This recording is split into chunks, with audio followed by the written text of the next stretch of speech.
Today on Ray Reviews, I'm going to give you a countdown of my top 3 war films.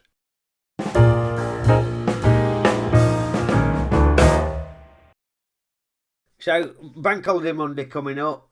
It's now better to do for me than sit down and watch a cracking war film on a bank holiday.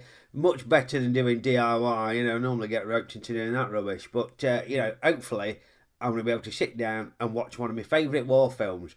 Now, I've watched a lot of war films in my time, so which ones would I recommend? Well, here's my top 3.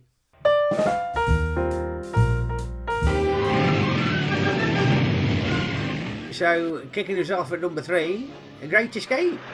I know what you're thinking. You're probably thinking, I'm surprised that Great Escape isn't number 1, but it ain't. Anyway, it's about these Allied soldiers escaping from a prisoner of war camp. Don't shoot! Don't shoot! Don't shoot! Don't shoot! Don't shoot! And there's loads of examples of the ingenuity and the resourcefulness of the POWs when they try to escape, So, for example, here, they're taking the wooden bits off the bunk beds to prop up the tunnels and stuff. Just while we're at it, this here coming up now, this bit, bloody good stunt that.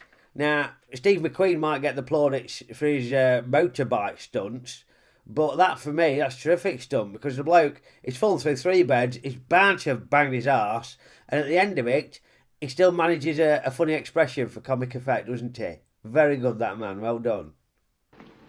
As ingenious as they were, there's still a few examples in the film of them dropping clangers to get the sense caught. Good luck. Thank you. Schoolboy mistake from that fella. What a Burke. Anyway, if you ain't seen it, Great Escape, check it out. It is great. Number 2, The Dirty Dozen. Lee Marvin, proper hard man here, has to whip this bunch of convicts into shape so they can go on a secret mission to kill a load of Nazis. And really early on in the film, Lee Marvin establishes himself as a real proper tough guy not to be messed with. Look, you little bastard, either you march, or I'll beat your brains out. Understand?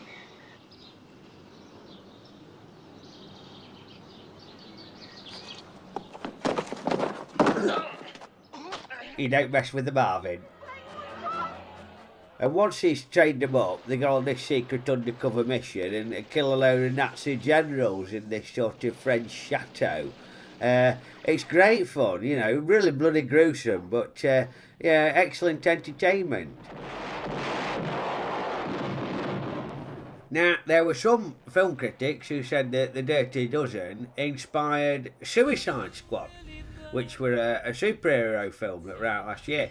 And basically this film were about a bunch of baddie superheroes who got merged into a team to go on some daring mission.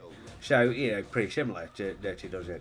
So I got duped into going to see Suicide Squad because I thought it was going to be like Dirty Dozen. And I thought, superhero films, are all much of a muchness. But this sounds a bit different. I like the Dirty Dozen, so I'll go and watch it.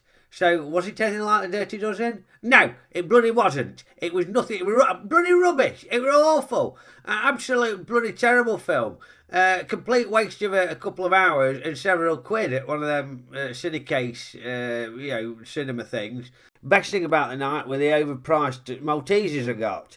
And they weren't great. But terrible film.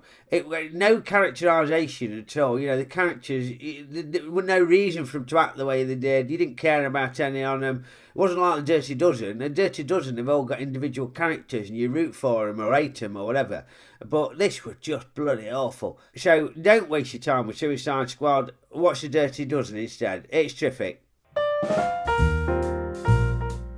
So what's my number 1? Well, I bet you're watching this thinking it's got to be Escape to Victory, hasn't it? It's got to be Escape to Victory. Well, it ain't. Not because Escape to Victory is brilliant, it is. But I class Escape to Victory as a sports film. So I'm going to review that in a different video. I'll talk about Escape to Victory in detail. No, my number 1 is 633 Squadron.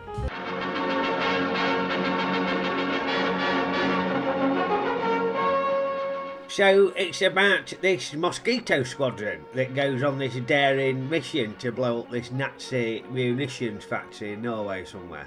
And the music is bloody brilliant. It sounds like a bunch of aeroplanes firing the machine guns at people. It's terrific.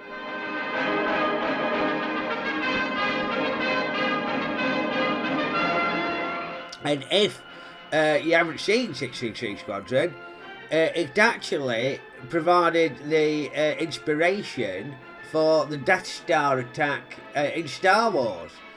You watch him, very similar elements. And George Lucas is, I think he's openly admitted that he nicked some ideas off 633 Squadron.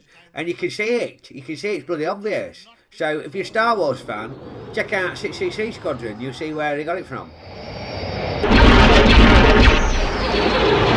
Should be able to see it by now. It's away! Then what's it all add up to? All their sacrifice. A successful operation. But they're probably all dead. All 633 Squadron. You can't kill a squadron. Too right, mate. You can't kill a squadron. You can kill all the individual pilots, but not the squadron. Now, I've got a nickel story about the 633 Squadron because back in the 80s, before we had a video recorder, it were on telly one weekend. But the day it were on telly was the same day as Julie's wedding. Julie's one of my wife Denise's workmates at the time, and it was her wedding.